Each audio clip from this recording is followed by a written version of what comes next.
முதல் வாசகம். எம் பாவங்களிலிருந்து மனமாற்றம் அருள்கிறீர்.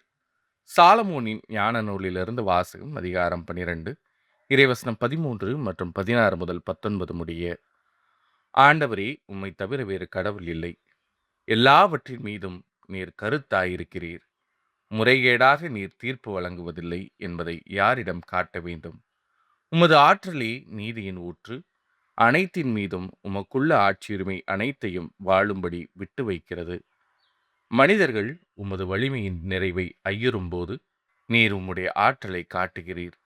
அதை அறிந்திருந்தும் செருக்குற்றிருப்போரை அடக்குகிறீர். நீர் ஆற்றல் மிக்கவராயிருப்பதால் கனிவோடு தீர்ப்பு வழங்குகிறீர். மிகுந்த பொறுமையோடு எங்களை ஆள்கிறீர். ஏனெனில் நீர் விரும்பும் போதெல்லாம் செயல்புரிய உமக்கு வலிமை உண்டு.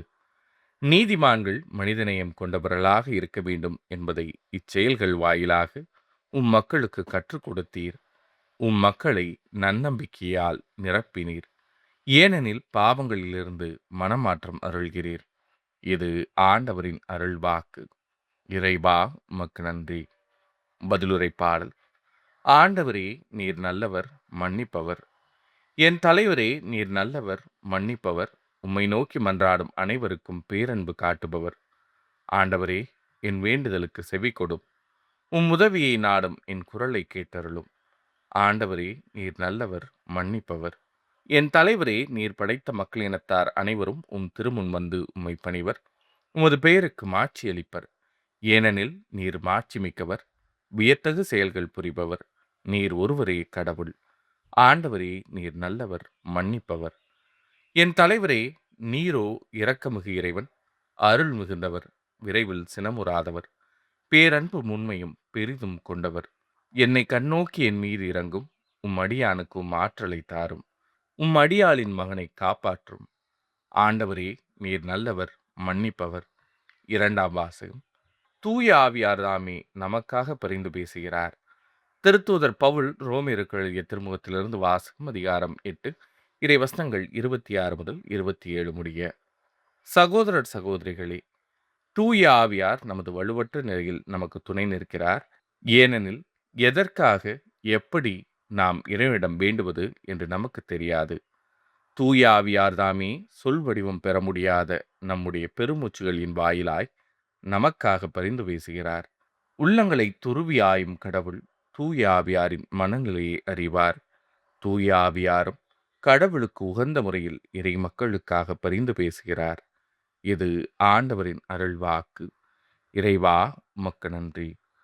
நற்செய்திக்கு முன் வாழ்த்துளி. அல்லேலூயா, அல்லேலூயா. தந்தையே, விண்ணுக்கும் மண்ணுக்கும் ஆண்டவரே, உம்மை போற்றுகிறேன். ஏனெனில் விண்ணரசின் மறைபொருளை குழந்தைகளுக்கு வெளிப்படுத்தினீர். அல்லேலூயா. நற்செய்தி வாசகம். அறுவடை வரை இரண்டையும் வளர விடுங்கள். மத்தேயு எழுதிய தூய நற்செய்தியிலிருந்து வாசகம். அதிகாரம் 13, இறை வசனங்கள் 24 முதல் 43 முடிய. அக்காலத்தில் இயேசு மக்கள் கூட்டத்திற்கு எடுத்துரைத்த வேறு ஓர் உவமை. விண்ணரசை பின்வரும் நிகழ்ச்சிக்கு ஒப்பிடலாம். ஒருவர் தம் வயலில் நல்ல விதைகளை விதைத்தார். அவருடைய ஆள்கள் தூங்கும்போது அவருடைய பகைவன் வந்து கோதுமைகளுக்கு இடையே களைகளை விதைத்துவிட்டு போய்விட்டான். பயிர் வளர்ந்து கதிர்விட்ட போது களைகளும் காணப்பட்டன. நிலக்கிழாருடைய பணியாளர்கள் அவரிடம் வந்து, ஐயா, நீர் உமது வயலில் நல்ல விதைகளை அல்லவா விதைத்தீர்? அதில் களைகள் காணப்படுவது எப்படி என்று கேட்டார்கள். அதற்கு அவர், இது பகைவனுடைய வேலை என்றார். உடனே பணியாளர்கள் அவரிடம், நாங்கள் போய் அவற்றை பறித்து கொண்டு வரலாமா? உமது விருப்பம் என்ன என்று கேட்டார்கள். அவர், வேண்டாம், களைகளை பறிக்கும்போது அவற்றோடு சேர்த்து கோதுமையும் நீங்கள் பிடுங்கிவிடக்கூடும். அறுவடை வரை இரண்டையும் வளர விடுங்கள். அறுவடை நேரத்தில் அறுவடை செய்வோரிடம், முதலில் களைகளை பறித்து கொண்டு வந்து எரிப்பதற்கென கட்டுகளாக கட்டுங்கள். கோதுமையையோ என் களஞ்சியத்தில் சேர்த்து வையுங்கள் என்று கூறுவேன் என்றார். இயேசு அவர்களுக்கு எடுத்துரைத்த வேறு ஒரு உவமை. ஒருவர் கடுகு விதையை எடுத்து தம் வயலில் விதைத்தார். அவ்விதை எல்லா விதைகளையும் விடச் சிறியது. ஆனாலும் அது வளரும்போது மற்றெல்லா செடிகளையும் விட பெரியதாகும். வானத்து பறவைகள் அதன் கிளைகளில் வந்து தங்கும் அளவுக்கு பெரிய மரமாகும்.